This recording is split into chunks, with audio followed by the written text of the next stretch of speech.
In this video, I'm going to show you how I created a pull focus effect with the camera in my last animated short called Trash Panda.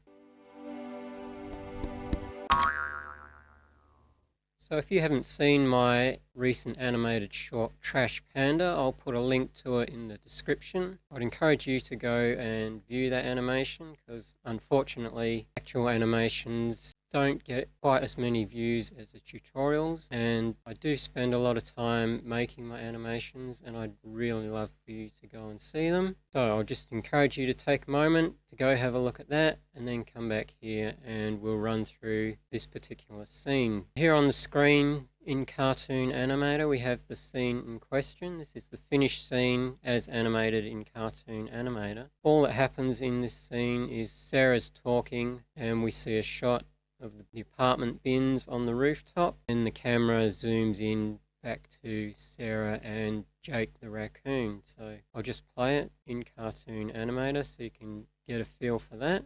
Trash bins, knowing full well he'd be on the harsh end. And that's pretty much all it is. You'll notice there was no shift in camera focus at all there. That's because Cartoon Animator itself doesn't have the ability to create that shift in focus on the camera.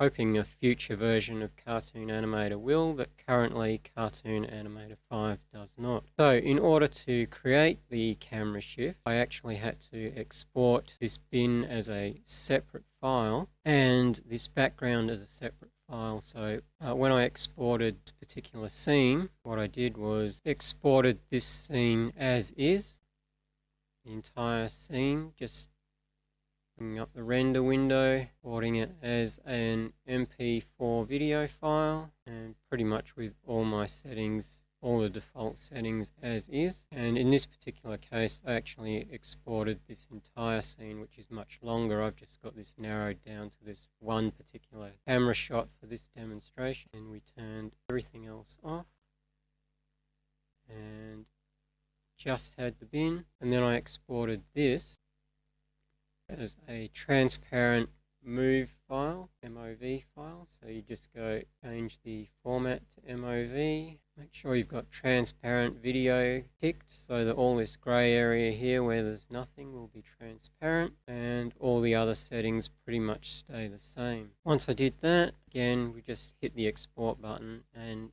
exported this out as a MOV file. Then once I had both of those exported, I took them over into my video editor, which is in this case Shotcut. Shotcut is a completely free and open source video editor that I use quite a bit. In fact, I use it for pretty much all of my video editing needs. So in here you can see I've got my complete animation and I've just isolated this section here so that I can talk about it. And you'll see now in this scene, if I play this section back, you'll see this change in focus effect happen. Trash bins, knowing full well he'd be on the harsh end of a scolding. And it gets pretty quick there, but you'll see at the end of that scene, just here the bins have slightly gone out of focus and the characters are in sharp focus, and then I cut to a much closer shot.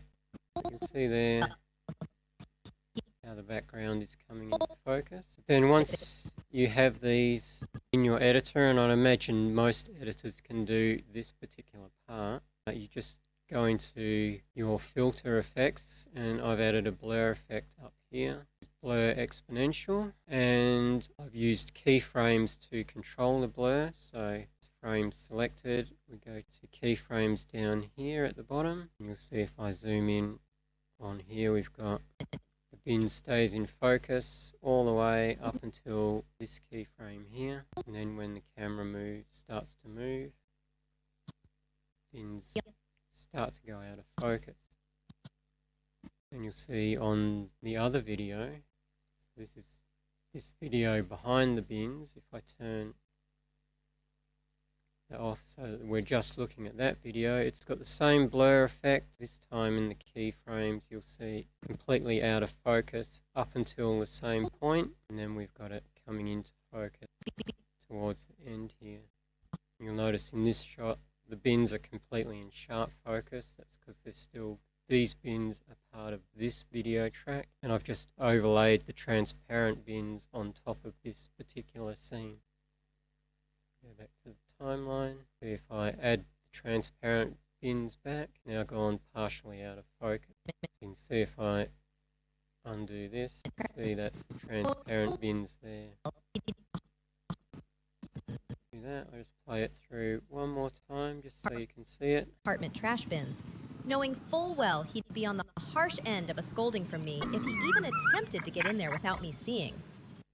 So I hope you found this short little tutorial interesting. This is a bit of a new direction that I'm taking the channel so that I can perhaps create a few more animated shorts instead of just producing tutorials. And the idea is from those animated shorts I'll produce tutorials similar to this, highlighting a particular section and demonstrating how it was made. However, if you watch that animated short or any future animated shorts that I've made and there's something in there that you want to know how did I do that, please let me know in the comments, particularly on the animated short that it applies to, and if I can I'll put together a tutorial showing you how that particular section was made. So I'll leave that there for this video. I hope you found it useful and I'll see you in the next one. Bye for now.